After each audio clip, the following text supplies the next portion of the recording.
स्वागत है आप सबका आज एक बार फिर से इस क्लास में। आज की इस क्लास में हम पढ़ेंगे आपकी हिंदी पाठ्य पुस्तिका रिमझिम का पाठ 7। पाठ में दी गई शिक्षा को हम ध्यान से सुनेंगे, समझेंगे और उसे अपने जीवन में अमल करने का, अपने जीवन में ग्रहण करने का प्रयास करेंगे। आइए पाठ को पढ़ें और पाठ का आनंद लें। पाठ 7, दान का हिसाब। एक था राजा। राजा जी लग कपड़े पहनकर यूं तो हजारों रुपए खर्च करते थे, पर दान देने के वक्त उनकी मुट्ठी बंद हो जाया करती थी। राजसभा में एक से एक नामी लोग आते रहते थे, लेकिन गरीब, दुखी, विद्वान, सज्जन इनमें से कोई भी नहीं आता था, क्योंकि वहां पर इनका बिल्कुल सत्कार नहीं होता था। अर्थात राजा जी राज दरबार में स्वयं तो लगधक भड़कीले महंगे पोशाक पहनकर जाते थे और अपने खर्चों पर बहुत खर्च भी करते थे, किंतु जब दान देने का समय आता तो वे बहुत कंजूस थे। उनकी राजसभा में बहुत बड़े बड़े लोग आते थे, नामी प्रसिद्ध लोग आते थे, किंतु उनकी राजसभा में गरीब, दुखी, विद्वान और भले अर्थात सज्जन लोग बिल्कुल आना पसंद नहीं करते थे, क्योंकि वहां इनका कोई सत्कार नहीं होता था। इन लोगों का वहां पर कोई महत्व नहीं समझा जाता था। साथ ही गरीबों की सहायता करने में भी राजा बहुत ही कंजूस थे। एक बार उस देश में अकाल पड़ गया। पूर्वी सीमा के लोग भूखे प्यासे मरने लगे। राजा के पास खबर आई। वे बोले, यह तो भगवान की मार है, इसमें मेरा कोई हाथ नहीं है। अकाल पड़ना यानी कि एक लंबे समय तक बारिश ना होने पर अनाज आदि की कमी हो जाना। पूर्वी सीमा के लोग भी इस समय अकाल की स्थिति से ही पीड़ित थे। वहां बहुत समय तक बारिश नहीं आई, जिससे अनाज पैदा नहीं हुआ और लोग भूखे प्यासे मरने लगे। तब वे सहायता के उद्देश्य से राजा के पास गए। राजा तक यह समाचार पहुंचा कि वहां के लोग भूख प्यास से मर रहे हैं, किंतु राजा ने क्या जवाब दिया कि ये तो भगवान की मार है, अतः ये तो भगवान कर रहे हैं, इसमें मैं क्या कर सकता हूँ। इस सारी स्थितियों में मेरा कोई भी हाथ नहीं है। लोगों ने कहा, महाराज राज भंडार से हमारी सहायता करने की कृपा करें, जिससे हम लोग दूसरे देशों से अनाज खरीदकर अपनी जान बचा सके।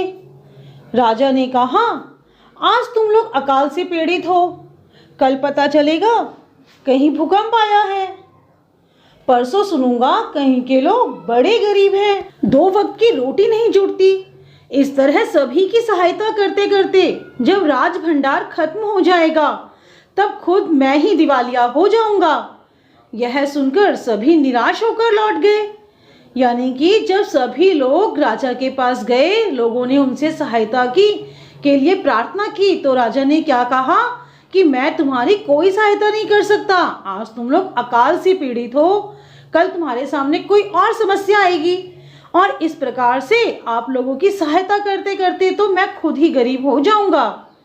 एक राजा को इस तरह की बात कहना शोभा नहीं देता, क्योंकि राजा का कर्तव्य क्या होता है, वह अपनी प्रजा की भलाई के कार्य करे। जब प्रजा संकट में हो तो उसकी सहायता करे, किंतु ये राजा तो बहुत ही कंजूस हैं। राज खजाने में, राजकोष में धन के होने के बावजूद भी ये प्रजा की कोई सहायता नहीं करना चाहते, और इसीलिए इन्होंने ऐसे कठोर शब्द कहे। राजा के इन कठोर शब्दों को सुनकर प्रजा, जो लोग थे, वे निराश होकर वापस लौट आए। इधर अकाल का प्रकोप फैलता ही जा रहा था। प्रकोप अर्थात प्रभाव, यानी कि अकाल का जो असर था, अकाल का प्रभाव था, वो तो बढ़ता ही जा रहा था। अकाल से अब रोज न जाने कितने लोग भूख से मरने लगे। अब परेशान होकर लोग फिर राजा के पास पहुंचे। उन्होंने राजसभा में गुहार लगाई। गुहार लगाना, प्रार्थना करना, निवेदन करना। उन्होंने राजा से प्रार्थना की। क्या कहा, दुहाई महाराज, आपसे ज्यादा कुछ नहीं चाहते, सिर्फ 10,000 रुपये हमें दे दें तो हम आधा पेट खाकर भी जिंदा रह जाएंगे। यानी कि उन लोगों ने राजा से केवल क्या प्रार्थना की क्या मांगा? सिर्फ 10,000 रुपये। लेकिन देखो राजा ने क्या उन्हें 10,000 रुपये दिए? देखते हैं राजा ने क्या कहा। राजा ने कहा, 10,000 रुपये भी क्या तुम्हें बहुत कम लग रहे हैं? और उतने कष्ट से जीवित रहकर लाभ भी क्या है? यानी कि राजा ने उनसे कहा कि तुम्हें तो 10,000 भी बहुत कम लग रहे हैं। आप लोग तो 10,000 भी मुझसे बहुत आसानी से मांग रहे हो। और वैसे भी अगर आप ये कह ही रहे हो कि इतने रुपए से आप लोग आधा पेट भरकर ही जीवित रहोगे, तो तुम्हारे जीवित रहने का लाभ भी क्या है? यानी कि यहाँ तो राजा ने सीधे सीधे शब्दों में लोगों की सहायता करने से इनकार कर दिया और उन्हें यह भी कह दिया कि उनके जीवित रहने का कोई लाभ नहीं है। एक व्यक्ति ने कहा, भगवान की कृपा से लाखों रुपए राजकोष में मौजूद हैं, जैसे धन का सागर हो। उसमें से एक आध लोटा ले लेने से महाराज का क्या नुकसान हो जाएगा? तभी उन लोगों में मौजूद एक व्यक्ति ने राजा से क्या कहा कि राजा के राजकोष में तो बहुत सा खजाना है, बहुत सा रुपया पैसा है। जिस प्रकार से पानी के विशाल समुद्र में से यदि हम लोग एक लोटा पानी निकाल लें तो सागर का पानी, समुद्र का पानी कम नहीं होता। उसी प्रकार से इतने बड़े राजकोष में से यदि महाराज मात्र 10,000 रुपये दे दे तो उन्हें क्या फर्क पड़ेगा? किंतु राजा ने कहा, राजकोष में अधिक धन है तो क्या उसे दोनों हाथों से लुटा दूं? तभी एक अन्य व्यक्ति ने कहा, महल में प्रतिदिन हजारों रुपए इन सुगंधित वस्त्रों, मनोरंजन और महल की सजावट में खर्च होते हैं। यदि इन रुपयों में से ही थोड़ा सा धन जरूरतमंदों को मिल जाए तो उन दुखियों की जान बच जाएगी। यानी कि तभी एक व्यक्ति ने सुझाव दिया, अपनी राय दी कि महल में जो इतना व्यय होता है उस व्यय को थोड़ा सा कम करके यदि दुखियों की सहायता की जाए तो अच्छी बात है। कि महल में, क्योंकि राजा कंजूस थे किंतु वे अपने लिए कंजूस नहीं थे, वे प्रतिदिन अच्छे वस्त्र पहनते थे, सुगंधित वस्तुओं का प्रयोग करते थे, महल की सजावट होती थी। और उस व्यक्ति ने तो इन्हीं खर्चों में कटौती करने के लिए कहा। यह सुनकर राजा को क्रोध आ गया। यानी जैसे ही राजा ने उस व्यक्ति के शब्दों को सुना, राजा को गुस्सा आ गया और वे गुस्से से क्या बोले, खुद भिखारी होकर मुझे उपदेश दे रहे हो। मेरा रुपया है, मैं चाहे उसे उबाल कर खाऊं चाहे तल कर, मेरी मर्जी। यानी कि राजा की नज़र में जो राजकोष का खजाना है, राजकोष का जो पैसा है, वो किसका है? राजा का निजी। जबकि ऐसा नहीं होता। राजकोष का पैसा प्रजा की भलाई के लिए होता है। वह पैसा प्रजा की भलाई में ही खर्च होना चाहिए। किंतु यहाँ तो राजा की सोच ही अलग थी। राजा ने क्या कहा कि वह पैसा तो मेरा है और मेरी मर्जी, में उसे जैसी मर्जी खर्च करो। तुम अगर इसी तरह बकवास करोगे तो मुश्किल में पड़ जाओगे, इसलिए इसी वक्त तुम चुपचाप खिसक जाओ। यानी राजा ने उसे डांटते हुए वहां से चले जाने के लिए कह दिया। राजा का क्रोध देखकर लोग वहां से चले भी गए। अब राजा हंसते हुए बोला, छोटे मुंह बड़ी बात, अगर 100-200 रुपए होते तो एक बार सोच भी सकता था। यानी कि राजा ने क्या कहा कि ये लोग तो मुझसे कितने रुपए की मांग कर रहे हैं? 10,000 रुपए की।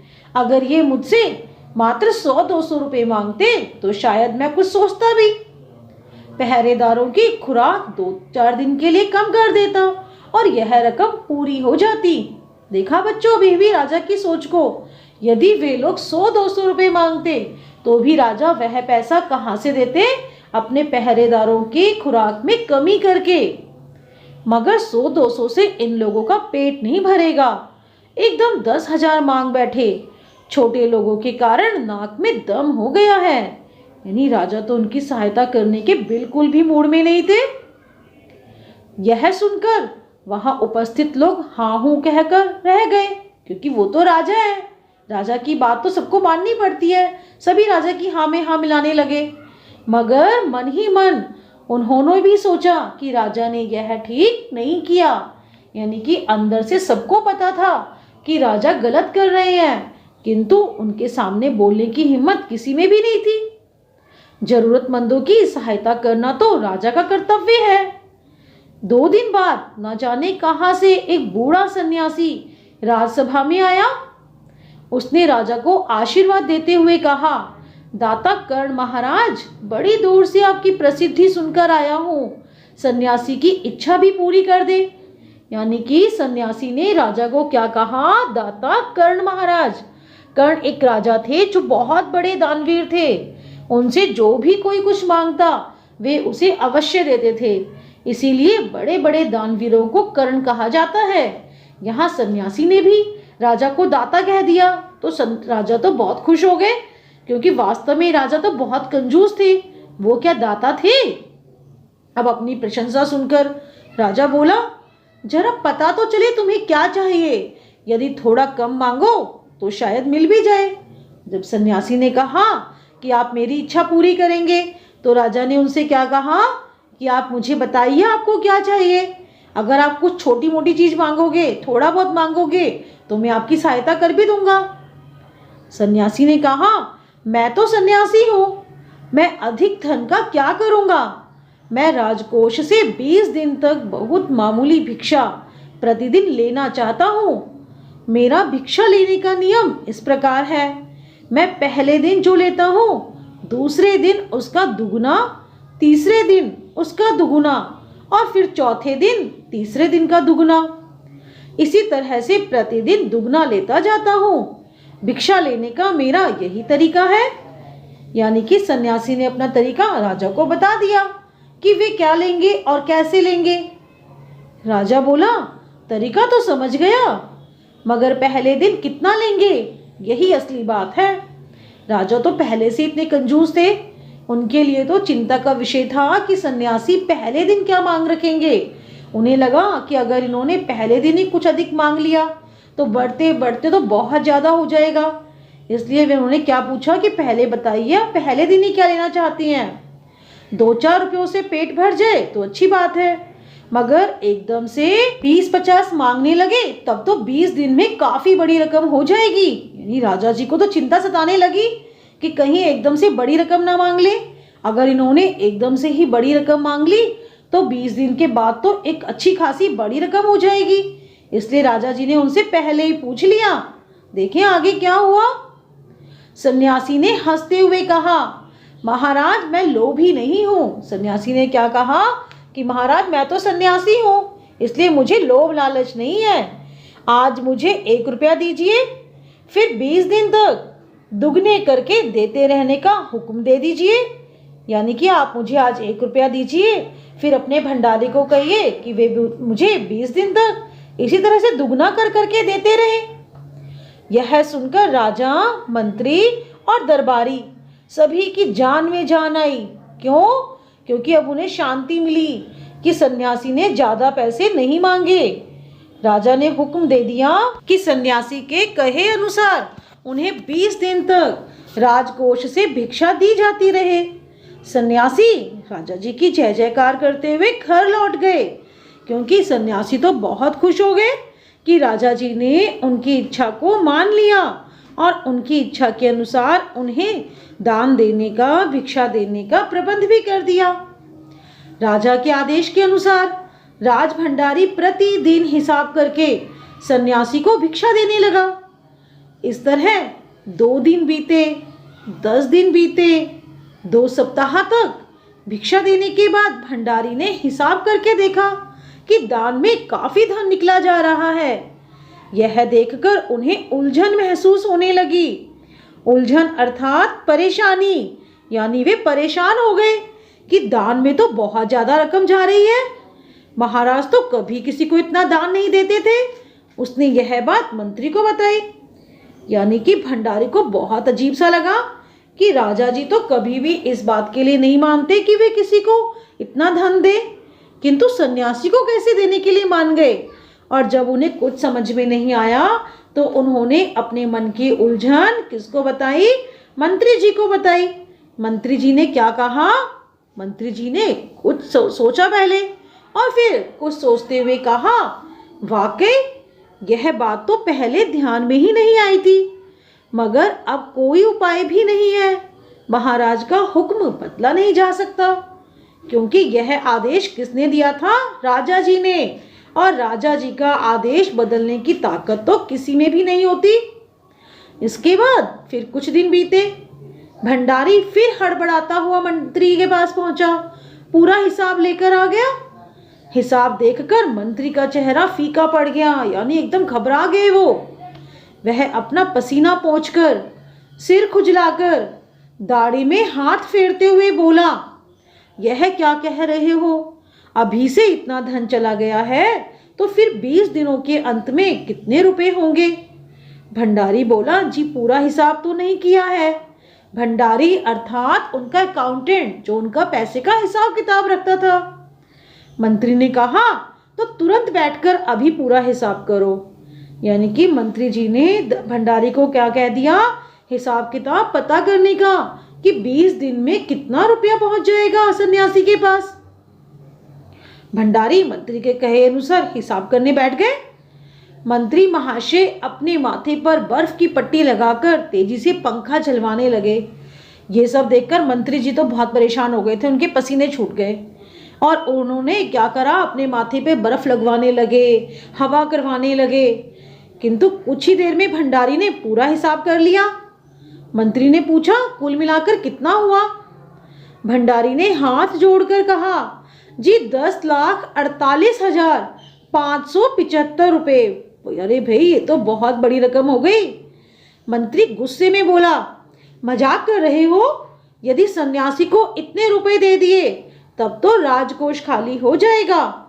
यानी मंत्री जी भी सुनते ही परेशान हो गए, एकदम से चौंक गए कि इतनी बड़ी रकम यदि राजा जी ने सन्यासी को दे दी तो क्या होगा, हमारा राजकोष तो खाली हो जाएगा और राजा जी ऐसा कभी नहीं चाहेंगे।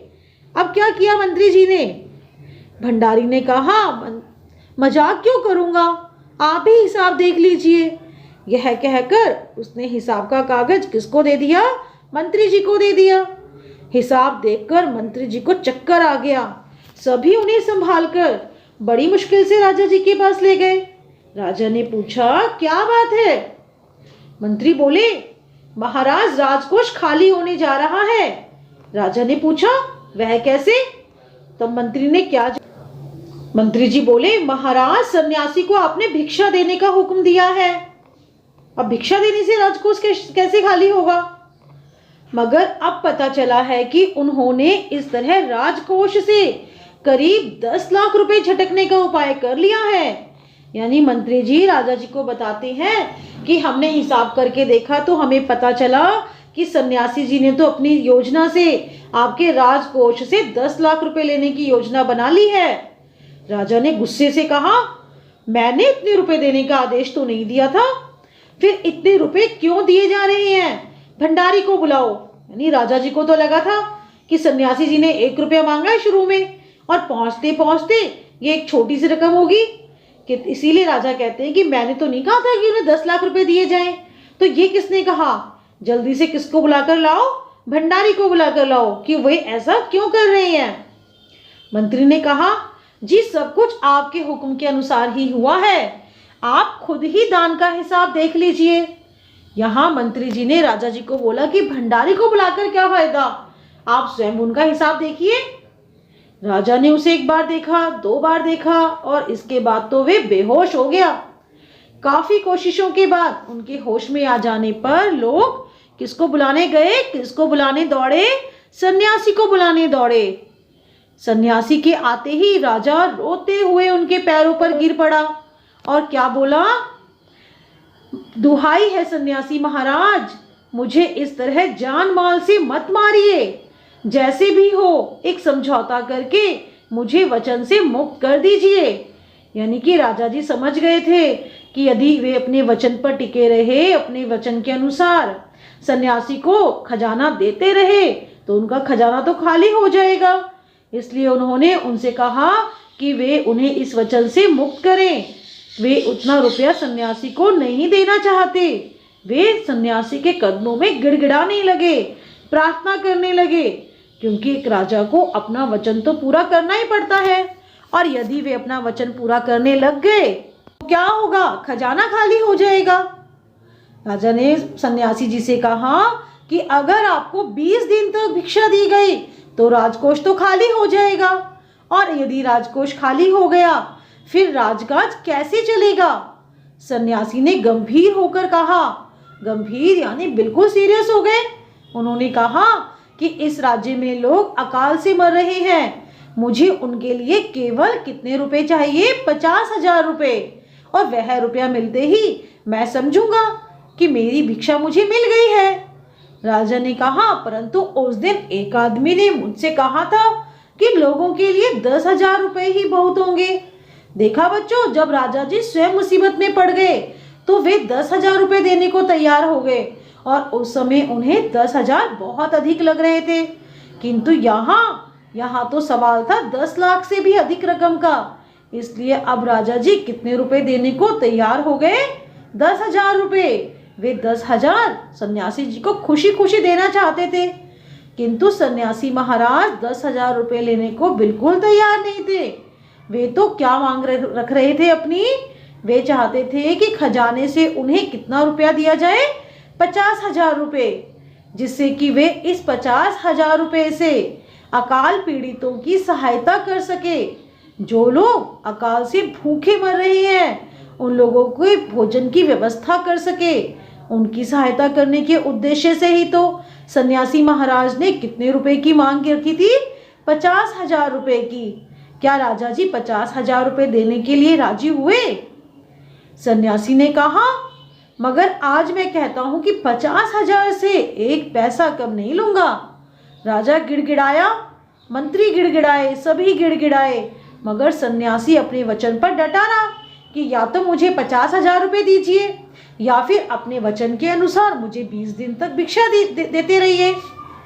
आखिरकार लाचार होकर, बेबस होकर, मजबूर होकर राजकोष से 50,000 रुपए किसको दिए गए? सन्यासी को। और तभी राजा की जान बची, यानी कि उनके 10 लाख रुपए से भी अधिक रकम बच पाई उनकी। और पूरे देश में खबर फैल गई कि अकाल के कारण राजकोष से 50,000 रुपए राहत में दिए गए हैं। राहत अर्थात सहायता। लोगों को तो पता ही नहीं था कि यह काम तो किसने किया है? सन्यासी महाराज ने। सभी लोग तो यही सोच रहे थे कि उनके राजा बहुत अच्छे हैं, उन्होंने उनकी सहायता की है 50,000 रुपए से। इसीलिए सभी क्या कह रहे थे कि हमारे महाराज कर्ण जैसे ही दानी हैं। कि वे अपने महाराज को कैसा मान रहे थे? कर्ण जैसा दानी। बच्चों, इस पाठ से हमें यही शिक्षा मिलती है कि हमें मुसीबत में फंसे लोगों की सहायता करनी चाहिए, दुखी लोगों की सहायता करनी चाहिए, क्योंकि जो राजकोष का पैसा होता है वह किसका है? प्रजा का है। अतः सरकार को भी, राजा को भी समय समय पर अपनी प्रजा की, अपनी जनता की भलाई के कार्य करने चाहिए।